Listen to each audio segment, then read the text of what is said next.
right now on 5 on your side at 10. Hazy heat. Wednesday's expected to be the hottest day this week. The records that could fall in the next 24 hours. This veteran is just one example of St. Louisans priced out of the housing market. The I-Team finds out who's paying these sky-high prices. But first, shifting schedules. St. Louis police working longer shifts all weekend long. You're going to wear these policemen out, and you'll wear them out fast. Why the brass say it's good for the city. Good evening, I'm Mike Bush. And I'm Ann Allred. St. Louis Metro police officers will have to work long hours this summer to make up for their staffing shortages. Our Pepper Baker joins us live outside their headquarters with how they're working to meet demands. Pepper? And Mike, starting in June, St. Louis police officers will have to start working mandatory 12-hour shifts on the weekends. And with the department that's already more than 100 officers short, it's going to be a long summer for the ones currently on staff. With warmer temperatures and Cardinals games in full swing, more people are headed to the city this summer, and these residents feel safe with a steady police presence. I do find it to be necessary. I think we need to explore all options in order to bring, the people back to downtown to feel safe. I would hope that maybe having some more police here could help to lessen some of the issues. St. Louis Metro Police Chief John Hayden sent an internal memo explaining the 12-hour mandatory shifts officers will begin working on June 10th through the end of September. It's going to be for the people working afternoon watch and the midnight watch officers. The afternoon watch shift is going to be 3 p.m. to 3 a.m. and the midnight shift will be 7 p.m. to 7 a.m. St. Louis Police Officers Association President Jay Schroeder says the department is already short 227 officers. I understand that the police department has a problem with the manpower, but that shouldn't fall on the backs of the guys that are out there working, and that's what it's done. If you have people that are overworked, maybe overstressed, there might be some situations that arise that maybe could have been avoided if they'd just been working what they're available to work. It's necessary for a short-term solution, but I think we need to have a longer-term plan in place. Schroeder believes the answer starts with increasing pay. We're losing people because of pay, and we're not getting people because of pay. And these are the things we've been talking about for years, and we've said this was going to happen, and this is what's happening now. Schroeder says they have less than 1,100 officers currently on staff, and that's down more than 300 than they had from fiscal year 2021. Live in St. Louis, Pepper Baker, 5 on your side. A hot and humid night right now in St. Louis. Feels like July out there, not barely the middle of May. We missed a record by 1 degree today. Chief Meteorologist Scott Connell says we have more chances of record heat tomorrow. Tomorrow's the worst day of the week, right? Yeah, I think tomorrow's the day that we're really going to see the bulk of this over us. We hit 90 today. That's still early to get a 90-degree day, but normally this time of year we don't get a stretch of 90-degree days, and that's what we're in the middle of. The highest heat index today was 98 degrees. Now, you look back in the record books, yes, our highest heat index today, 98. The earliest 100-degree heat index in St. Louis was May 26 back in 1953. May 26, not May 10th, not May 11th, not May 12th. Tomorrow, the heat index is forecast to be right around 100 in the metro area. That's significant in the early way it's happening and the impacts that it has on your body. That's what it feels like. Those temperatures will go into low and mid 90s tomorrow. We'll have even less of a breeze than what we had today. So especially if you work outside, those are our folks that traditionally get acclimated faster to the hot weather and know how to deal with it. But we're all going to need to stay hydrated and drink a lot of extra water. Try to do most of our work during the early morning hours. By lunchtime, call it a day if you can. Ann? Thank you, Scott. A Metro East boy is in the hospital and more than 24 hours after a tragic accident. A neighbor tells 5 on your side the child suffered serious injuries after his great-grandfather accidentally backed over him with a riding mower. Our Robert Townsend is here with more on how the little boy is doing. Robert. Mike and Ann, investigators say the boy is 5 years old. Now they tell me the accident happened at the family's home in East Alton. The neighbor I talked to is just relieved the child survived. Yes, he plays a lot. He's a handsome little fellow. Cindy Brown has been feeling down for a couple of days. It's because the 5-year-old little fellow she usually sees riding his red and yellow toy car and playing with those toys back there on his family's porch isn't here right now. Oh, it's very upsetting. Monday, emergency responders rushed to the family's home in East Alton. My husband's seen a lot of people coming over and the mother screaming, oh my God. It's after the boy's mother saw serious injuries to her son's legs. Cindy says she talked to the boy's mom and learned the child's great-grandpa was on a riding lawnmower cutting his daughter's backyard when he accidentally backed over his grandson. He was playing, and I don't think the grandpa heard him. Yes, it is horrible. Emergency responders flew the boy to a St. Louis hospital. Lots of prayers and thoughts with the family. Today, his mom shared some great news with Cindy Brown, who's pulling for a little neighbor. She said he's doing fine. He was in surgery, and he would be fine. And I heard that he would be walking again. So that's good news, and I'm just hoping and praying that the little fella does great. Now, the little boy is an only child. Investigators say this was an awful accident. Robert, thanks. New tonight, the family of a former Mizzou student has settled with all 23 defendants in their civil lawsuit stemming from a fraternity hazing incident. Daniel Santulli has been unresponsive since suffering alcohol poisoning during a frat party at the Fiji House. His blood alcohol content was 6 times the legal limit to drive at the time. Santulli's parents and sister are at today's hearing. The family's attorney says more lawsuits are to come. This is a horrible thing that happened to Danny. It's gratifying to know that we've got 23 settlements, which will help him going forward. But there's more work to be done, and we're going to take care of Danny the best we can for as long as it takes. The terms of the settlements have not been released. The judge says it will take up to 60 days to finalize. Tonight, a man faces a decade in prison for his role in the shooting death of a St. Louis County Health Department worker at a Metrolink station. Armani McKinley struck a plea deal for a 10-year jail sentence today. McKinley faced charges in the August 2018 robbery and shooting death of Craig Lefebvre. Devin Smith fired the shot that killed Lefebvre at a bus stop near a Metrolink platform, and Smith is currently serving time in prison. A community meeting tonight in the city of Olivet. Some residents are hoping to stop the stink. The meeting was held to discuss a special use permit for a medical marijuana cultivation warehouse. People living nearby are concerned about odors from the warehouse and their property values. They want more studies on odor mitigation. Even with signs of the economy slowing, local businesses, they're working to buck the trend. Soaring gas prices and inflation are taking a toll, but as 5 on Your Side's Brett Solomon found out, some companies are opening new shops and even expanding in our area. What's more St. Louis than this? Toasted ravioli all the way, through and through. Matthew Fuller is preparing to open up shop at City Foundry. His restaurant will be called STL Toasted. We keep getting messages like, when's the date, when's the date? Just last week, another restaurant opened here, Fordo's Killer Pizza. Even with the slowing economy, they're still the American dream. Is it somewhat risky to be opening? Yeah. 100%. Yeah, to say we're not scared would be lying. Right now, the Wine Cafe is advertising for servers, cooks, and bartenders. The new business just debuted in St. Charles, prompting city leaders to hand its owners a key to the city. The food industry isn't the only business that's thriving. So this is one suite. At Christopher Stevens Salon and Suites, the business is investing tens of thousands of dollars to expand its space, allowing for more stylists and service providers to open up shop. So it gives them their own business inside of the business. Because there's a demand.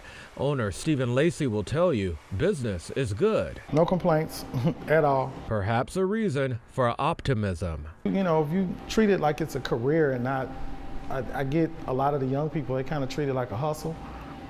If you treat it like it's a career, it'll be good to you. You can do stuff like this. You can be able to grow and expand and do what you want to do. It has to be done. We still need businesses opening. We still need people following their dreams, right? Brent Solomon, 5 on Your Side.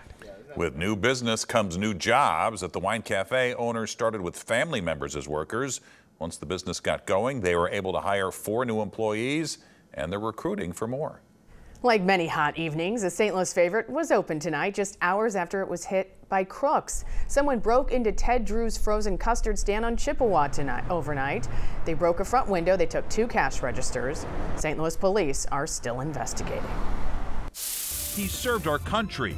Now his American dream of home ownership is turning into a nightmare. It's frustrating. The I-Team uncovers who's snatching up St. Louis homes and driving up prices.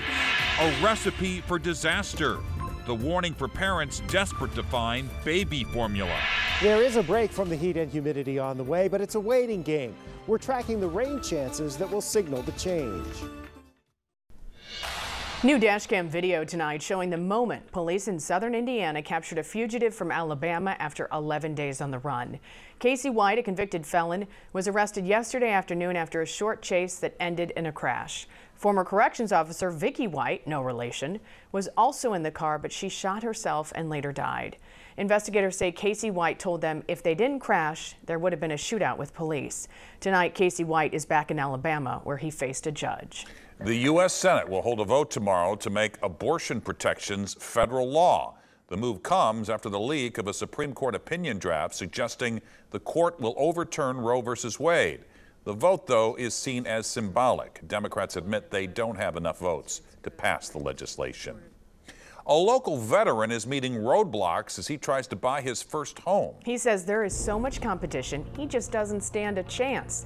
Tonight, the I-Team's Paula Vassan uncovers who's outbidding potential home buyers. This is my city. Melvin White has called St. Louis home for 53 years. I worked at the Postal Service for 20 years. He served our country. Proud to be a veteran of the United States Air Force. And he helps revitalize streets named after Dr. Martin Luther King through his nonprofit. It's called Beloved Streets of America, and it's a national initiative that we started right here in St. Louis. Now he wants to settle down with enough space for visits from his kids. His heart was set on this. We had the 2-car garage, it had a fireplace, and a finished basement. Was this your dream home? Oh yeah, this was it right here. His dream didn't come true. It kind of deflated me at that time. Even though White offered $15,000 over the asking price, it wasn't enough. It's frustrating. This home had 28 offers, 4 of them from real estate investment companies. While the winning offer didn't go to an investor, White's realtor, Paris Frierson, says investors are driving competition, especially in places like North County. They are just coming in with really competitive offers. She says these companies typically buy homes, renovate, and then rent them out or sell them at a profit. It's really hindering a lot of first-time home buyers. We wanted to know how many homes investors were buying. Data from St. Louis County shows in the past year it's about 28%. When we looked at the zip code where White was trying to buy, that number jumps to 45%. That's 400 homes that went to investors instead of home buyers like White. Realtors say the interest here in North County among first-time homebuyers and investors makes sense. Homes here are generally priced lower compared to other parts of St. Louis. They're also increasing in value at some of the fastest rates, up to 36% over the past year, compared to the national average of about 21%. The I-Team contacted more than a dozen real estate investment companies for their take. They didn't want to go on camera, but a couple of them told us investors aren't the problem. They say it's lack of inventory. The investors are coming in with cash offers. Do you feel like investors are pushing you out of this market? Yes. At St. Louis's fair housing nonprofit, Glenn Burley researches what he calls a housing divide. It's extremely concerning.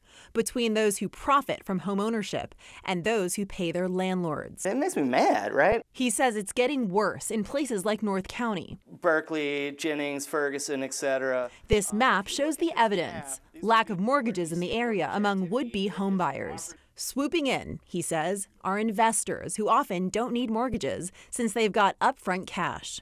Something is obviously wrong if a veteran with a VA loan can't buy their first house. What needs to change to give people like Melvin White a fighting chance at owning a home? It could be that there would be something changed where these investor groups have to wait a certain amount of time after listing. Without regulatory change, Burley says people like White will keep losing out. We've been at it for 3 months straight. Determined to get his American dream. I'm not going to lose hope now. For the I-Team, Paula Vasan, 5 on your side. Now to the latest on a growing crisis hitting families with infants. Tonight, the FDA says it is working with U.S. manufacturers to increase production of baby formula. Shortages have forced major retailers to limit the number you can purchase. Tonight, health officials are urging parents who cannot find formula for their babies to contact food banks or their pediatrician's office. Parents are warned not to water down products, to try and stretch supplies, or to make their own with recipes they find online. An historically black college in central Illinois is closing its doors after 157 years. Leaders at Lincoln College say enrollment plummeted during the pandemic.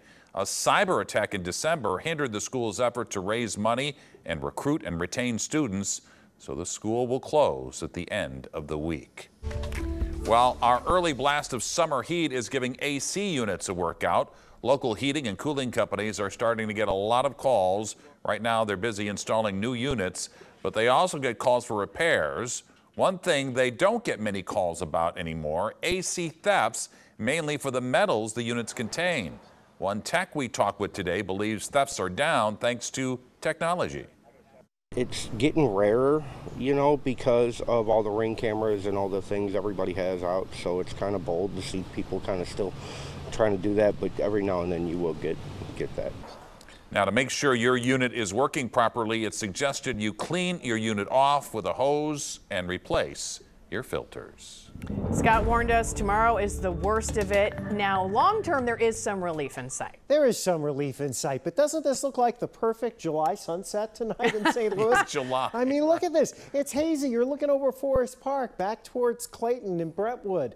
I mean, it's a hazy sunset in St. Louis. 90, our high temperature today, missing the record by 1 degree. Forecasting 94 tomorrow. The record's 91 back in 2011.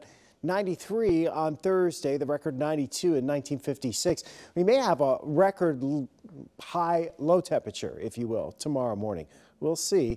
That stands to be broken too. And if we hit 100 degrees on the heat index, which that's within the realm of possibility tomorrow afternoon, as you'll see in just a minute, that would also be the earliest that's happened on record in St. Louis. And, you know, by a good 10 days, 15 days. All right, we're talking temperatures right now in the upper 70s and lower 80s. Not what you would expect here on May 10th in St. Louis.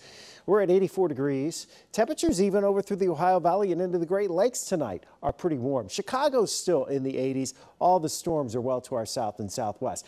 We've seen partly cloudy skies during the afternoon. That's given way to a clear sky tonight. It still feels like it's 88 degrees with a heat index. 84 is our current temperature. The dew point 70, 90 and 71, the numbers that go in the record books for today. Low temperatures tomorrow morning, mostly in the lower 70s. That 72 could end up being in the record books as well. So we'll start out tomorrow in the 70s.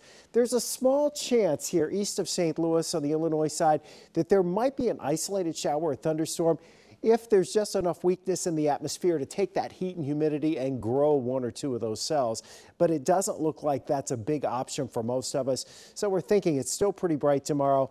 Definitely hot, definitely humid. Here are your forecast heat indices during the afternoon hours, right around 100 in St. Louis once you get past lunchtime and right on through the evening rush hour. So we can't emphasize enough, you know, we're just not used to this kind of heat.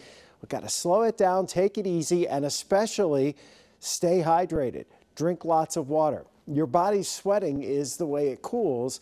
And so if our bodies aren't sweating when it's hot like this and you're doing exercise, that's a big problem, big red flag. Try to stay in air conditioning as much as possible and out of the sun as much as possible. Our relief, that'll happen, we think, Friday night into Saturday in the form of some scattered showers and thunderstorms. That ought to back our temperatures down just a few degrees into the mid-80s on Saturday and around 80 for Sunday, Monday, and Tuesday. Rain chances look low to start next week. So tomorrow and Thursday, we're talking about the big-time heat in St. Louis and the big-time humidity. As a reminder, Cool Down St. Louis is out there, and they are doing the job, helping a lot of folks, especially our seniors, stay safe and be able to use that air conditioning. CoolDownStLouis.org is where you can make an easy online donation to deal with not only this round of heat, but all the heat that's still set to come this summer. And a little earlier than usual. Scott, thank you. Frank is here with sports. Well, the Cardinals made some moves tonight and let the son of a famous female basketball figure live out a dream. They also demoted a former All-Star shortstop. Those stories plus the latest on the Blues and Wild. If you have a tip for the 5 on Your Side I-Team, call us at 314-444-5231 or email 5onyourside@ksdk.com. All calls and correspondence will be kept confidential.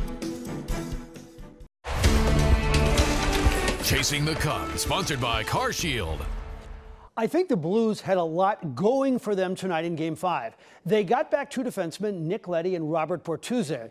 They just solved Marc-Andre Fleury on Sunday, and they had hope for another Jordan Binnington playoff run. Now, since Ryan O'Reilly has done back-to-back Sports Plus interviews, he has 6 goals in 6 games, including the opener tonight. The Blues led it 1-0 on that power play goal.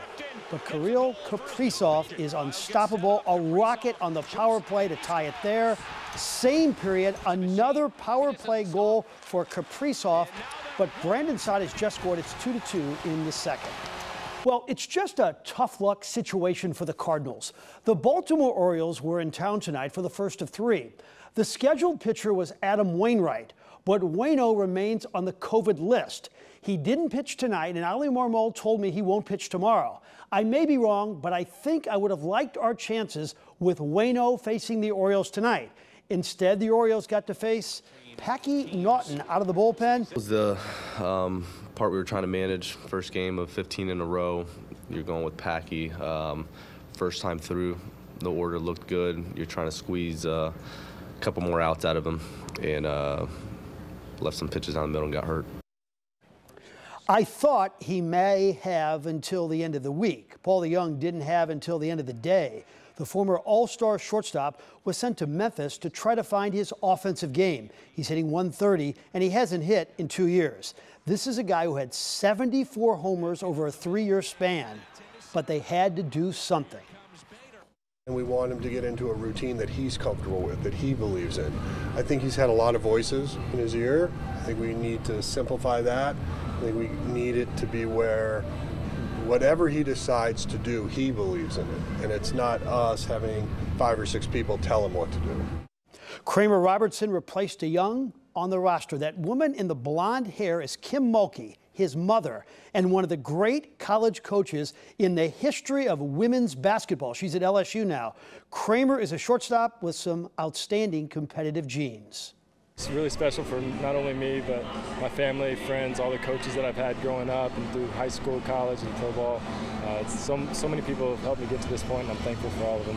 Oh, man, the smile probably says it all. You try not to get teary-eyed and emotional. I've never been to Busch Stadium, so to come here the very first time on the day your son gets called up, just proud. I can tell you unequivocally that is the best part of my job, and we see it maybe 5, 6 times a year. A young man realizing his dream and making it with the Cardinals. It's pretty cool. All right, Frank, thanks. It was the jam for music lovers in the early part of the century. Now it's going the way of the cassette tape. And today in St. Louis, and Phillips 66 is giving away free gas this week. Tune in tomorrow, starting at 4:30 a.m. to find out how to enter. Actor James Cromwell got himself into a sticky situation at a New York Starbucks this morning. The animal activist glued his hand to the counter. It was all in protest of the coffee giant's 50-cent surcharge on plant-based milks. The 82-year-old Cromwell eventually freed his hand with a knife. Ouch. The iPod is going the way of the 8-track, cassette tape, and CD. Apple announced today it is discontinuing the device that revolutionized the music industry more than 20 years ago. Over the years, smartphones have become the go-to device for music listening. And a Maryland Heights woman appeared on today's episode of Jeopardy! Cherry Ignacio, a software product manager, came in third.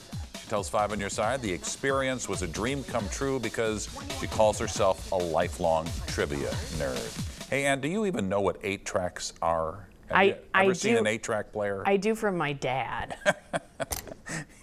Well, that makes me feel awfully old. But you were just around the fire with actual people playing instruments, right? Oh, yeah. We didn't have recordings back when I was a kid. Yeah. There you have it. 5 on your side at 10. The Tonight Show starring Jimmy Fallon is next. His guest tonight, Mandy Moore, and the kids in the hall. Start your day with Today in St. Louis beginning at 4:30 a.m. Have a great tomorrow.